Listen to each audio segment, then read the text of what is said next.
Even people who haven't read Proust usually know two things about him: the Madeleine scene and the cork-lined room. The idea of installing such insulation did not originate with Proust. He got the idea from two other writer friends, poet Anna de Noailles and playwright Henry Bernstein, who were the first to have their bedrooms lined with cork. Given the biographical nature of this talk, I will refer to the main character in the novel as the narrator. Because of his asthma and other illnesses that plagued him from his childhood on, Proust often depicts himself in his letters, as he does the narrator in the novel, as a reclusive, cloistered individual. In the introduction to his first book, Les Plaisirs les Jours, Pleasures and Days, most of which was written during his late adolescence and early 20s, Proust tells his readers that due to his many bouts of childhood maladies, he spent long days confined to his room, and compares himself to Noah in the ark. When I was a little boy, no biblical figure struck me as suffering a more wretched fate than Noah, because of the deluge that imprisoned him in the ark for 40 days. Later on, I was often sick, and I too had to spend long days in the ark. I now understood that Noah could not have seen the world so clearly as from the ark, even though the ark was shut and the earth was shrouded in night. In À la recherche du temps perdu, the mature narrator describes himself as a reclusive owl, a characterization that to a large degree fits the author. I, the strange human who, while he awaits for death to release him, lives behind closed shutters, knows nothing of the world, sits motionless as an owl, and like that bird, can only see things at all clearly in the darkness. We'll come back to the cork in a minute, but first let's talk about Proust's hypersensitivity, which led him to seek the drastic solution of having his bedroom completely lined with the soundproofing material. We go back to Proust's adolescence and early manhood when his parents were still alive and he was living at home. In 1897, Proust's father, Dr. Adrien Proust, and a colleague, Dr. Gilbert Ballet, published a book called L'hygiène du neurasthénique, or How to Live with Your Neurasthenia, which prescribed treatment for this newly named disorder that primarily afflicted members of the upper classes, those who supposedly use their brains more than their muscles. This manual reads like a case study of Marcel. Among neurasthenia's debilitating symptoms, that singly or in combination with others could lead to nervous exhaustion, were dyspepsia, insomnia, hypochondria, asthma, hay fever, and abusive masturbation. Of particular interest, considering Dr. Proust's experience in raising Marcel, are the pages on the dangerous high society pose for such patients. The doctors maintain that Parisian high life, with its endless series of visits, dinners, balls, soirees, and other obligations, could easily lead to dangerous excesses with debilitating consequences. For example, fatigue resulting from meals that were too long and too heavy, staying up late and losing sleep, or sleeping at irregular hours. Who could be surprised, the authors ask, if such a regimen often produced psychosomatic asthma? Dr. Proust apparently was not surprised that Marcel had developed such a disorder. His attitude infuriated his son, but the doctor remained convinced that there was nothing physically wrong with Marcel. Also in the manual, the doctors Proust and Ballet point out that neurasthenia often developed in those who pursue vain pleasures rather than selecting a career suitable to their milieu and abilities. Furthermore, neurasthenic patients are highly suggestible and prone to phobias, such as the fear of drafts, germs, or noise. Marcel had at an early age developed phobias to drafts and noise, and would not neglect to acquire the one related to germs. The example of patients who suffer from auditory hypersensitivity can be seen as prophetic of Proust, who would retreat to the famous cork-lined room. I quote from the book on neurasthenia. In order to escape noise, such patients shut themselves up in their rooms and live in veritable reclusion. Proust's parents experienced the endless and maddening housekeeping complications that arose when a grown, unemployed son needed to sleep all day, when noises indoors and out increased 1,000-fold. There was more. Abulia, or the loss of willpower, was described in the manual as another debilitating trait of the neurasthenic. Marcel exhibited this symptom in his endless hesitations about career choices and vacation plans.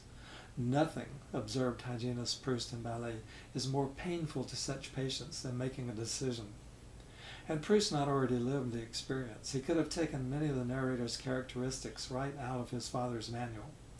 As we know, the narrator's quest is largely a lifelong attempt to regain his will lost as a child in the scene of the goodnight kiss. From that moment on until he does regain his will on approaching old age, he considers himself a victim of abulia, which constitutes the greatest obstacle he must surmount in his quest to become a writer.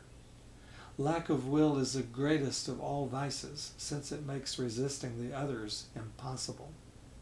Quelques vices est le plus grand de tous, le manque de volonté qui empêche de résister à aucun. When Swann's Way was published in 1913, critic Henri Géant recognized immediately the author's and the narrator's extraordinary sensitivity, characterizing the book as a veritable treasury of documentation on modern hypersensitivity. Although many passages might be cited, the beginning of The Captive exemplifies the narrator's hypersensitivity. At daybreak, my face still turned to the wall, and before I had seen above the big window curtains what shade of color the first streaks of light assumed, I could already tell what the weather was like. The first sounds from the street had told me, according to whether they came to my ears deadened and distorted by the moisture of the atmosphere, or quivering like arrows in the resonant empty expanses of a spacious, frosty, pure morning. As soon as I heard the rumble of the first tram car, I could tell whether it was sodden with rain or setting forth into the blue.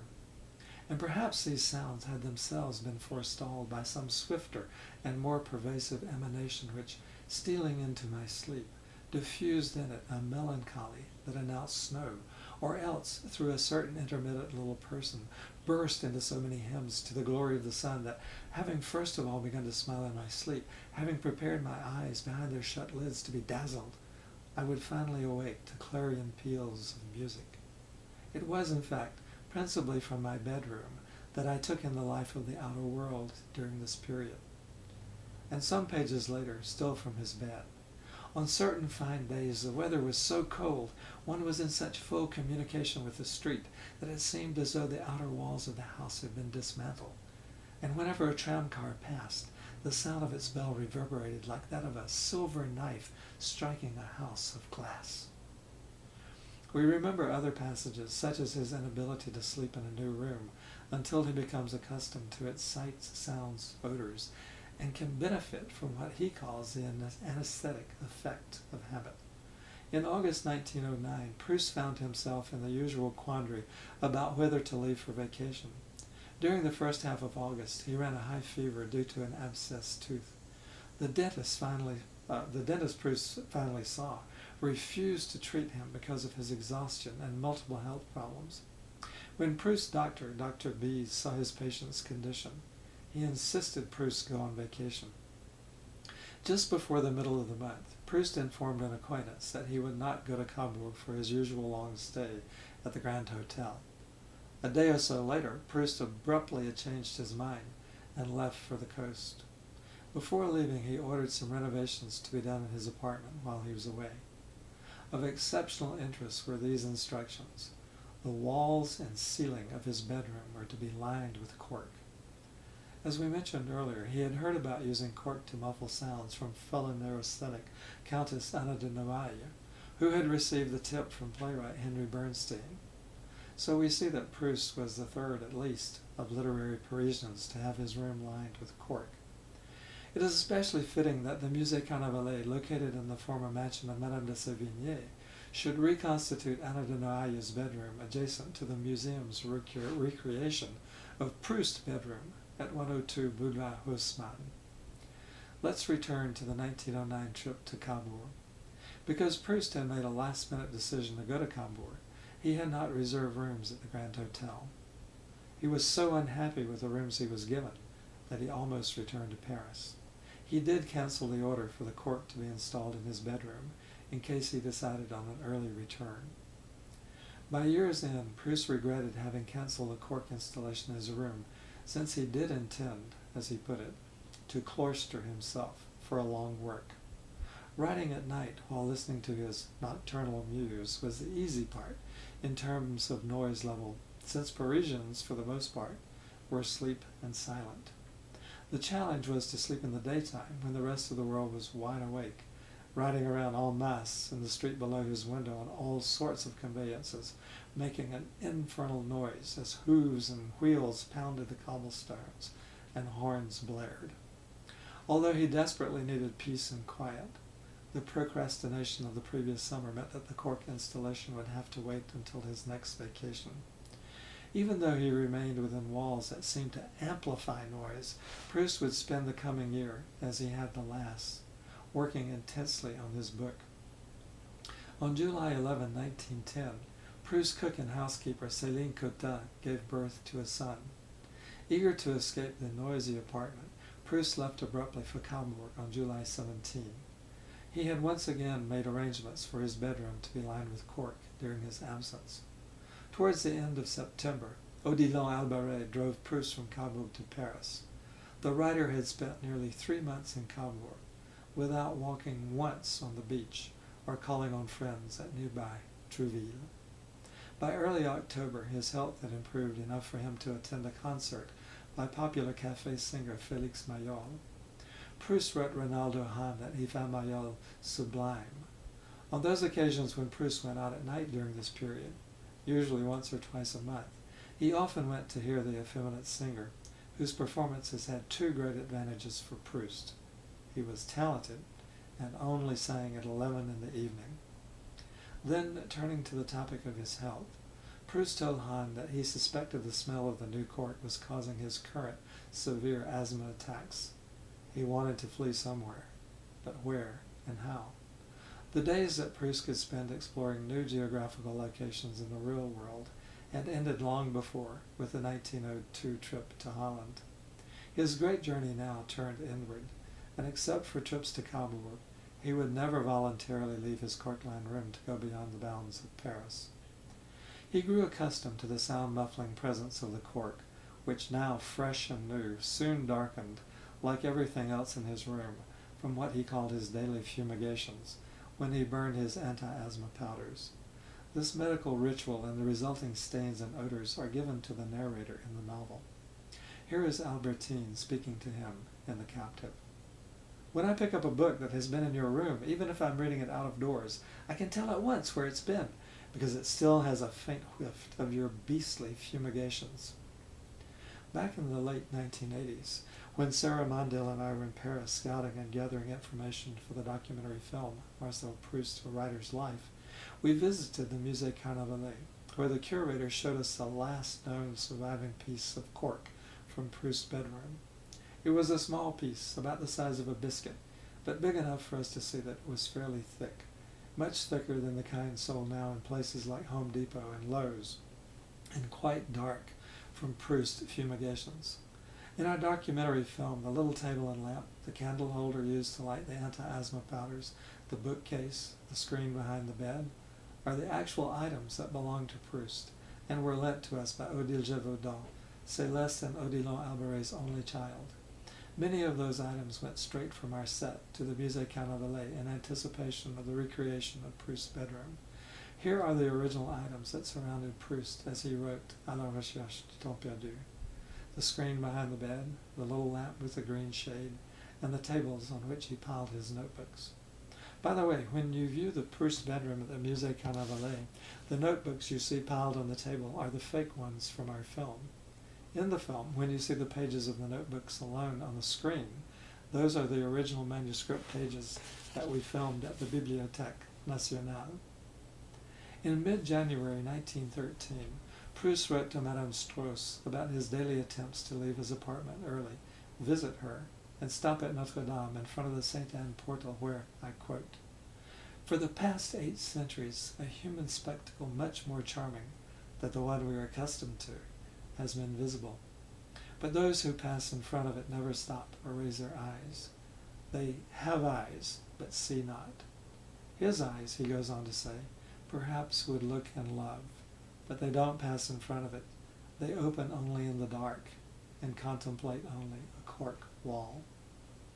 Finally, on the last day of January, Proust threw his fur-lined coat over his nightshirt and went to stand for 2 hours in front of the medieval portal.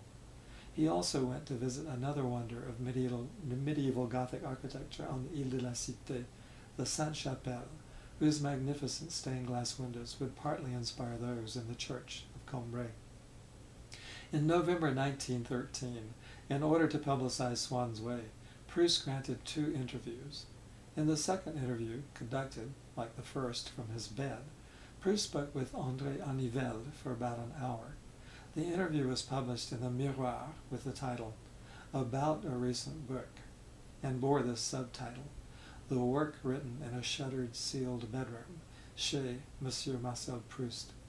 Arnivelle noted the pallor of the writer's face, and mentioned for the first time in the media the cork-lined room that would become legendary. Exaggerating Proust's reclusiveness, Arnivelle wrote that the writer had retired from the world many years ago to a bedroom eternally closed to fresh air and light and completely covered with cork. Proust was quoted as saying his reclusion had benefited his work. Shadow and silence and solitude have obliged me to recreate within myself all the lights and music and thrills of nature and society.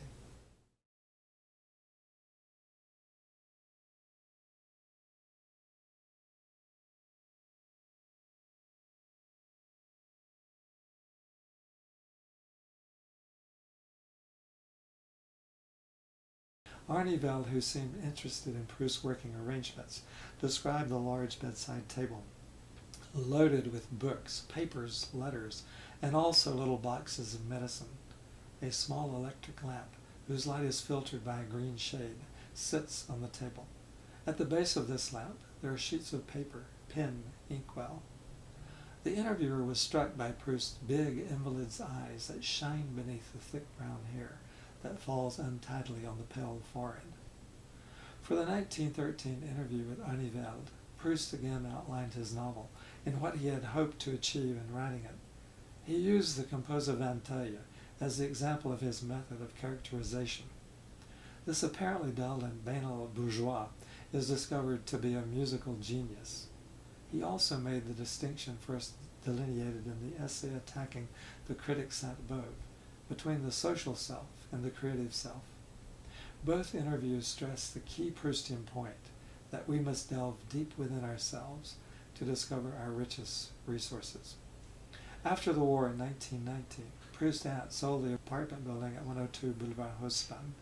The new owner was a bank, and Proust, who had been leasing the apartment from his aunt, was forced to find another home. He intended to bring with him to the new apartment all the essential items from his bedroom: the brass bed, tarnished by the fumigations, the little Chinese cabinet he was so fond of, and the 3 little tables with all he needed for his work, the simple elementary school exercise books containing the manuscripts and notes, the pile of handkerchiefs, the box of paper for lighting the Legrand anti-asthma powder, the glasses, the watch, and the light with the green lampshade. Proust also brought with him the oil portraits of his parents and his own by Jacques-Émile Blanche. What to do with the cork?